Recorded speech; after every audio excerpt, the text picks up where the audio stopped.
Chance পেয়ে গেছো, college পেয়ে গেছো, তোমাদের সকলকে জানাই কংগ্রাচুলেশন। পরবর্তীতে তুমি কিভাবে ভর্তি হবা, কি কি ডকুমেন্ট লাগবে এই বিষয়টা নিয়ে আলোচনা করবে, এবং তোমাদের যাদের কলেজ আসে নাই তোমাদের ভর্তি প্রক্রিয়াটা কোন ধাপে হবে, এবং তোমরা যারা চান্স পেয়েছো কিভাবে মাইগ্রেশনটা করবা, কিভাবে মাইগ্রেশন করে তুমি এক কলেজ থেকে অন্য কলেজে চলে যাবা, ভালো কলেজে ভর্তি হবা, এই বিষয়টা তোমার জন্য অত্যন্ত গুরুত্বপূর্ণ। খুব সুন্দর করে বিচক্ষণের সাথে বুঝিয়ে বলছে। অন্যান্য পাবলিক বিশ্ববিদ্যালয়ের মতো কিন্তু এখানে মাইগ্রেশনটা হবে না, তোমাকে একটু মাথায় রাখতে হবে। কারণ যেহেতু নার্সিং সেক্টরটা নিয়ে মূলত কাজ করছি, সো তোমরা যারা চান্স পাও নাই হতাশ হওয়ার কোনো কিছু নেই। ভাইদের ইউটিউব চ্যানেলটি অবশ্যই সাবস্ক্রাইব করে রাখো। মাইগ্রেশনের ফলে তুমি প্রথম ধাপ, দ্বিতীয় ধাপ, তৃতীয় ধাপে কিভাবে সুযোগ পাবা, চান্স পাবা, এই জিনিসটা তোমাকে সুন্দর করে A to Z বুঝিয়ে দিব। এবং এই ভিডিওর কমেন্ট বক্সে আমাদের টেলিগ্রাম চ্যানেলের লিংক দেওয়া আছে, ওই গ্রুপে তুমি যুক্ত হয়ে থাকবে। তোমাদের পরবর্তীতে যারা সুযোগ পাচ্ছে, কতজন সুযোগ পাচ্ছে, মাইগ্রেশন থেকে কারা সুযোগ পাবে, কতজন পাবে, এই সকল লিস্টগুলো অনায়াসেই তুমি কিন্তু পেয়ে যাবা। তাই বুদ্ধিমান শিক্ষার্থীর কাজ হচ্ছে ভাইদের ইউটিউব চ্যানেল সাবস্ক্রাইব করে রাখবা এবং ভাইদের টেলিগ্রাম চ্যানেলে যুক্ত থাকবে, সেখানে অসংখ্য ছেলেমেয়ে যুক্ত রয়েছে। এখন দেখো নার্সিং রেজাল্ট 2026 তুমি কিন্তু অলমোস্ট জেনে গেছো। এখন কথা হচ্ছে প্রথম ধাপে সরাসরি চান্স। এখন দেখো প্রথম ধাপে তোমরা যারা সরাসরি চান্স পেয়ে গেছো তোমাদের সকলকে জানাই কংগ্রাচুলেশন। কারণ তুমি যখন চান্স পেয়ে গেছো তোমার মেরিট স্কোরের পাশে নিচে দেখবা যে সুন্দর করে কলেজ উল্লেখ করা রয়েছে, তোমার কিন্তু চান্স হয়ে গেছে। এখন এই যে চান্স হয়ে গেছে, এখন তোমার কাজ হবে, দেখো মোট আসন সংখ্যা রয়েছে বিএসসি তে 1800 প্লাস মাইনাস, ডিপ্লোমাতে 2855 প্লাস মাইনাস, মিডিওফারিতে রয়েছে 1825টা প্লাস মাইনাস।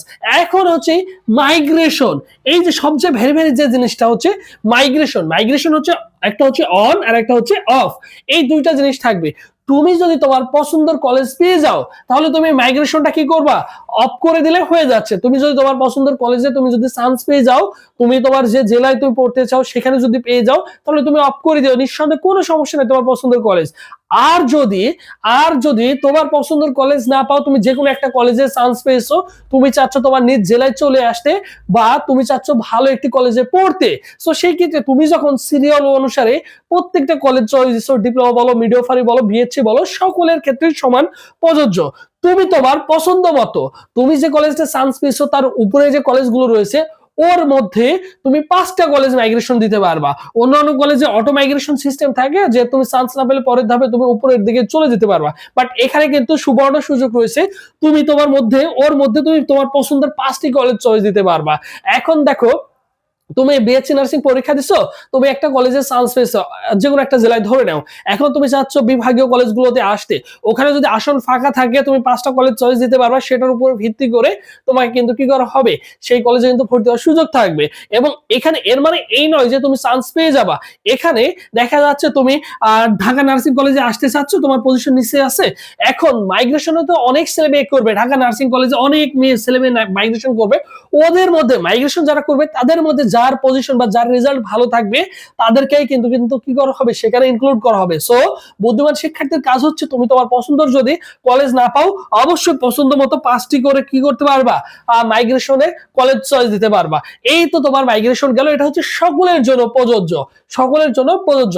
এখন দেখো প্রথম ধাপে চান্স, তার মানে প্রথম ধাপে যারা চান্স পেয়েছো নির্দিষ্ট কলেজ পেয়ে গেছো, তোমরা নির্দিষ্ট কলেজে ভর্তি হয়ে যাবে, যে কলেজে আসছো ওই কলেজেই তোমাকে ভর্তি হতে হবে প্রথম ধাপে।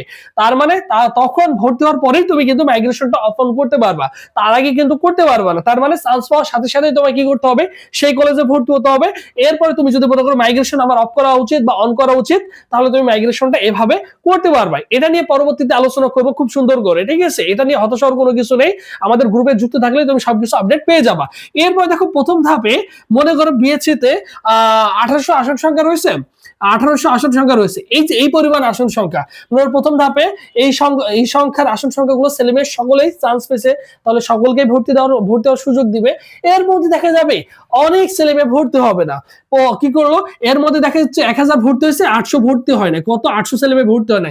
তার মানে এই যে ফাঁকা আসন, এই 800টি ফাঁকা আসন রয়েছে, তার মানে দ্বিতীয় ধাপে কিন্তু তারা কি করবে, এই যে দ্বিতীয় ধাপে আবার ভর্তির সুযোগ পাবে এই 800 জন শিক্ষার্থী। এবং এই 800 দ্বিতীয় ধাপে এসে যদি 800 শিক্ষার্থীর মধ্যে দেখা গেছে অনেকের শিক্ষার্থী আবার এখানে কত আছে, এই 800-র মধ্যে 500 ভর্তি হয়েছে, 300 শিক্ষার্থী ভর্তি হয় নাই।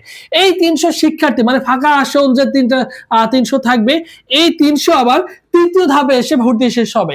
এক কথায় নার্সিং ভর্তি পরীক্ষায় 3 ধাপে ভর্তি কার্যক্রম শেষ হয়। প্রথম ধাপে যারা চান্স পেয়েছো তারা সরাসরি ভর্তি হয়ে যাবে যে কোনো কলেজে। যদি নার্সিং এ পড়তে চাও অবশ্যই যে কলেজ আছে সে কলেজে তোমাকে ভর্তি কনফার্ম করতে হবে, এটা বাধ্যতামূলক তোমার জন্য। এরপরে যারা ভর্তি হবে চূড়ান্ত আবেদন করবে, ভর্তি হয়ে যাবে, তারা তো হয়ে গেল। যদি না হয় তাহলে দ্বিতীয় ধাপে সুযোগ পাবে। এরপর দ্বিতীয় ধাপে যারা ভর্তি হলো যতগুলো আসন ফাঁকা থাকবে, তৃতীয় ধাপে কিন্তু সর্বশেষ ভর্তি কার্যক্রম কিন্তু শেষ করে দেবে তারা।